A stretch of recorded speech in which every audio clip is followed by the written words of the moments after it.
دعوت دینے جا رہا ہوں محمد عظمت اللہ متعلم اعدادیہ،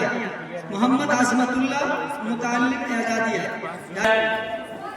الحمد لله وكفى وسلام على عباده الذين اصطفى، أما بعد فأعوذ بالله من الشيطان الرجيم، بسم الله الرحمن الرحيم، سبحان الذي أسرى بعبده ليلا من المسجد الحرام إلى المسجد الأقصى الذي باركنا حوله لنريه من آياتنا إنه هو السميع البصير، صدق اللہ العظیم وصدق رسولہ النبی الکریم۔ میرے واجب الاحترام صدر محترم معزز اساتذہ کرام اور فرزندان اسلام، سب سے پہلے ہم خالق عرش و فرش کی مدح و ثنا بیان کرتے ہیں جس نے ہمیں مسجد اقصی اور مسلمان کے عنوان پر لب کشائی کی حسین موقع عنایت فرمایا۔ اس کے بعد فخر انسانیت تاجدار مدینہ احمد مصطفیٰ محمد مصطفیٰ صلی اللہ علیہ وسلم کی بارگاہ عالی میں درود و سلام کا ہدیہ پیش کرتے ہوئے اپنی بات کا آغاز کرتے ہیں۔ اللہم صلی علی محمد وبارک وسلم۔ اسٹیج پر رونق افروز اساتذین علم و فن، معزز اساتذہ کرام اور ادارہ دعوت الحق کے آفتاب و مہتاب،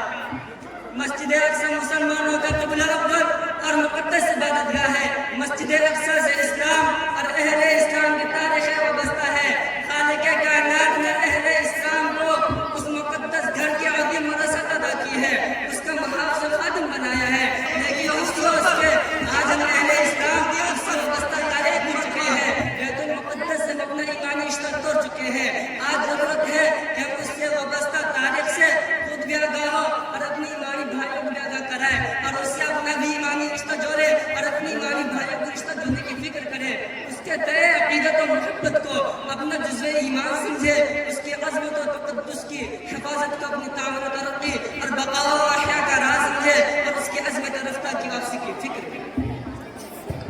ملت اسلام کے فرزندوں،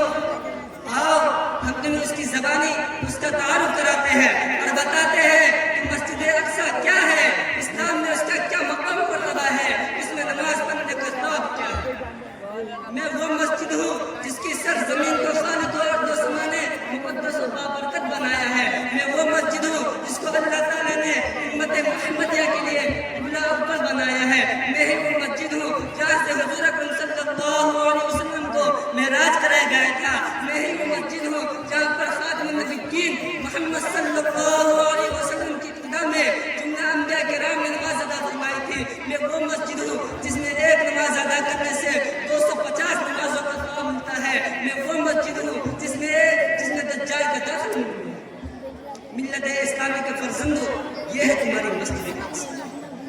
جس کا تعارف تم نے اس کی زبان حال سے سنا اور اس پر بیتے ہوئے حالات و واقعات اور ناپاک اور غاصب یہودی کی شرارتوں اور ان کی بے حسی و بے ضمیر کی داستان دل خراش میں سنتے چلے۔ ملت اسلام کے فرزندوں، تاریخ اس بات پر شاہد ہے کہ یہودیوں پر ان کی بدعمالی کی بنیاد پر کئی ایک مرتبہ مادی و تباہی و بربادی آئی ہے، جن میں سے 2 واقعات کا ذکر اللہ تعالیٰ نے سورہ بنی اسرائیل کا آیت نمبر 4 تا 8 میں بیان کیا ہے۔ وقت کی قلت کے سبب صرف ہم ان واقعات کی طرف اشارہ کرتے ہوئے چلتے ہیں۔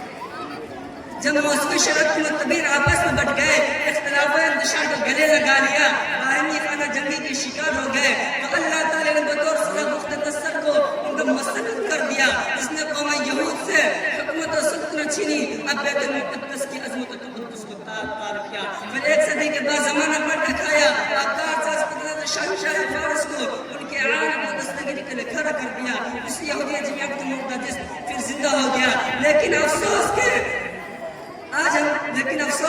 اللہ تعالیٰ نے جس ذلت و رسوا سے انہیں آزادی دلائی تھی، انہیں یہ راز نہ آئی، وہی سب کو شروع کر دیا، جس کے سبب پھر ذلت و رسوا کی کھاک دودھ بن جا گئی تھی، جس کے سبب پھر مطلب اللہ تعالیٰ نے ایک سخت کی بادشاہ کو مسلط کر دیا، جس نے اس قدر سخت گرفتیا کیا کہ اس کے بعد پھر یہ قوم دوبارہ اپنے پاؤں پر کھڑا نہ ہو سکا۔ یہ سب اس وجہ سے ہوا تھا کہ اللہ تعالیٰ نے صاف صاف لفظوں سے کہہ دیا تھا، اگر تم بدعمالی کی طرف لوٹے تو ہمارا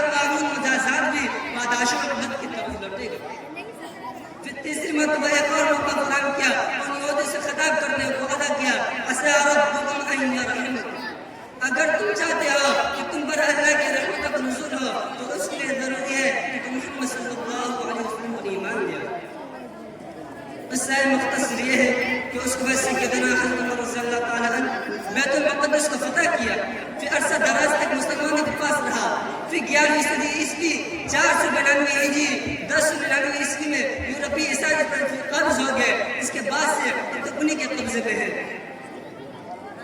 80 سال تک صلیبی عیسائی کے قبضے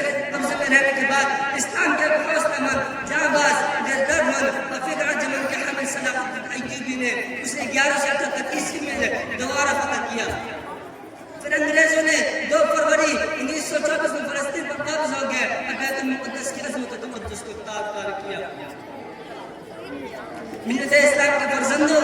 مسجد اقصی تمام مسلمانوں سے فریاد کر رہی ہے اور ان کو آواز دے رہی ہے کہ تم کلمہ کی بنیاد پر باہم متحد ہو کر امریکہ، برطانیہ، اسرائیل جیسے اسلام مسلمان دشمن کے خلاف سزا پلانے کی دیوار بن کے کھڑے ہو جاؤ، کیونکہ ان کے ناپاک اور مظلوم ارادے بہت آگے کے ہیں۔ ارض فلسطین دہاڑے لگا کر صدائے احتجاج بلند کر رہی ہے۔ اے کاش عمر فاروق رضی اللہ عنہ ہوتا جو میری مقدس مبارک سرزمین کو ان غاصبوں ظالموں کے ناپاک وجہ سے خالی کرواتا۔ اے کاش کوئی سلطان عبدالحمید ہوتا جو لوگوں سے ہماری تعارف کراتا، ہماری عظمت و تقدس کو اس کے دلوں میں بیٹھتا، لوگوں کو ہمارے عظمت و رفعت کی واپسی کا فکر شوق جذبہ پیدا فرماتا۔